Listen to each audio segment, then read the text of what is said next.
ఉమ్మడి కరీంనగర్ జిల్లాను అన్ని విధాలుగా అభివృద్ధి చేస్తామన్నారు మంత్రి తుమ్మల నాగేశ్వరరావు.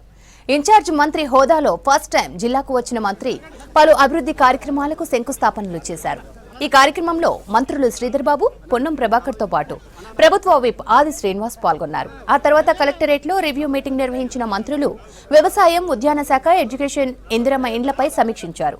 పనుల పురోగతిని అడిగి తెలుసుకున్నారు. మంత్రులు తుమ్మల, పొన్నం, శ్రీధర్ బాబు విద్యా సంవత్సరంలో విద్యార్థుల సంఖ్యను పెంచడంతో క్వాలిటీ ఎడ్యుకేషన్ అందివ్వాలని కోరారు మంత్రి తుమ్మల. అదేవిధంగా జిల్లాలో ఆయిల్ ఫామ్ సాగు పెంచాలని కోరారు. ఇందిరమ్మ ఇండ్ల లబ్ధిదారుల ఎంపిక పారదర్శకంగా జరుగుతోందన్నారు మంత్రి శ్రీధర్ బాబు. విద్యపై మరింత ఫోకస్ పెట్టాల్సిన అవసరాన్ని వారు గుర్తు చేశారు.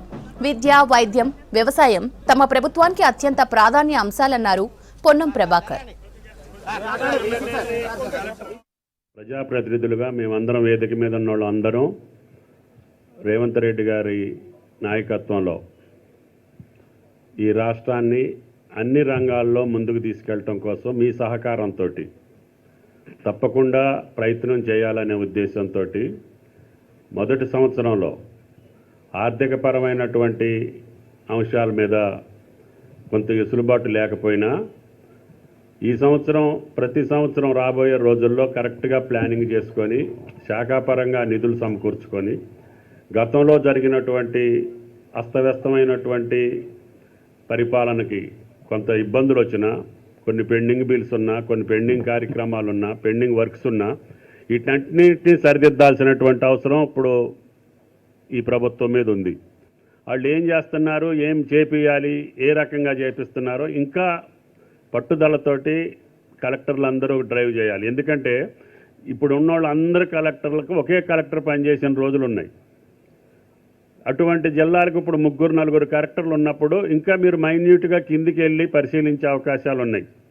ప్రతి శాఖను కానీ, స్కూల్ బిల్డింగ్ కావచ్చు, వ్యవసాయ క్షేత్రం కావచ్చు, ప్రతి దాన్ని కూడా మీరు ప్రత్యేకంగా వెళ్ళి కూర్చొని, ఎందుకంటే 4-3 నియోజకవర్గాలు కూడా తక్కువ ఉన్న నియోజకవర్గాల జిల్లాలు కూడా ఉన్నాయి. కాబట్టి జిల్లా కలెక్టర్కి వెసులుబాటు ఉంది, అవకాశాలు ఉన్నాయి. మీ పరిమితి బాగా తగ్గిపోయింది.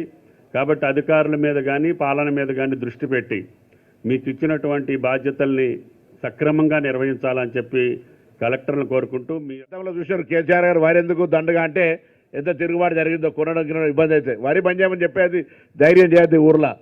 కానీ 10 ఎకరాలుంటే వరి వేసుకుంటూనే ఆయిల్ ఫామ్ కానీ, కరీంనగర్ పక్కనటువంటి రైతులు కూరగాయల సాగు కానీ, ఇటువంటి కొత్త కార్యక్రమాలు చాలామంది ప్రోగ్రెసివ్ ఫార్మర్స్ ఉన్నారు, చాలా విజిట్ చేసినాం.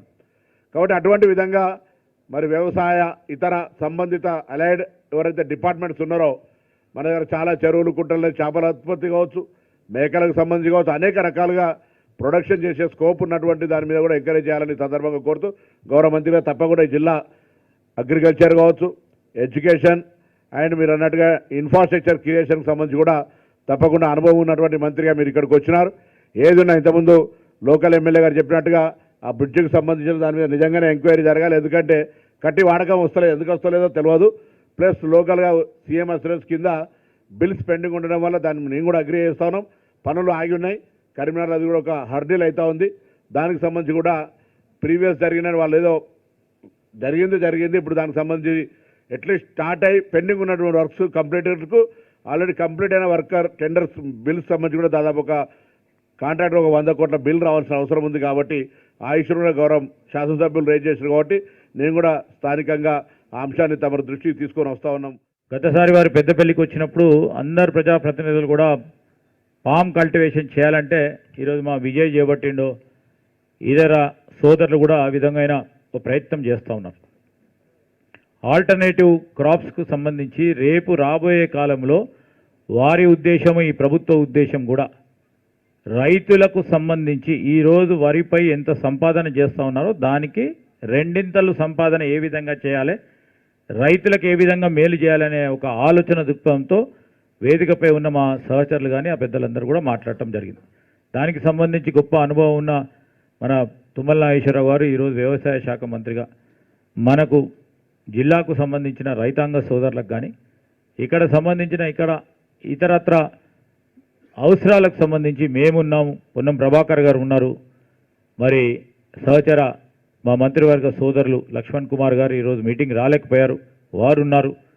మేమందరం కూడా ఇక్కడ శాసనసభ్యులు అదేవిధంగా పార్లమెంట్ సభ్యులు కానీ అందరం కూడా ఈ జిల్లాకు సంబంధించి మరి ఎప్పటికప్పుడు వ్యవసాయ శాఖకు సంబంధించి కానీ ఇతర అంశాల విషయంలో వారు ఇన్ఛార్జ్ మంత్రి గారితో పాటు మేమందరం కూడా కలిసి ముందుకు తీసుకెళ్తాం. ఒకటే ఫర్టిలైజర్కు సంబంధించి కానీ ఈరోజు సీడ్కు సంబంధించి కానీ కల్తీ విత్తనాలకు సంబంధించి కూడా ఉక్కుపాదంతో తప్పకుండా ఈ ప్రభుత్వం వచ్చిన తర్వాత కల్తీ విత్తనాలు విషయంలో ఉక్కుపాదంతో వారిపైన చర్య తీసుకోవడంతో పాటు రైతులకు ఏ విధంగా అన్యాయం జరగకుండా చూసే కార్యక్రమం చేస్తాం.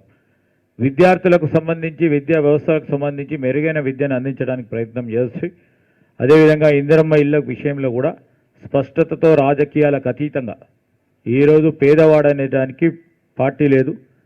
పేదవాడిని గుర్తించి ఎవరికైతే ఇల్లు లేదో మరి ఆ పేదవాడిని గుర్తించే కార్యక్రమం బాధ్యత జిల్లా కలెక్టర్స్ పైన ఉంటుంది.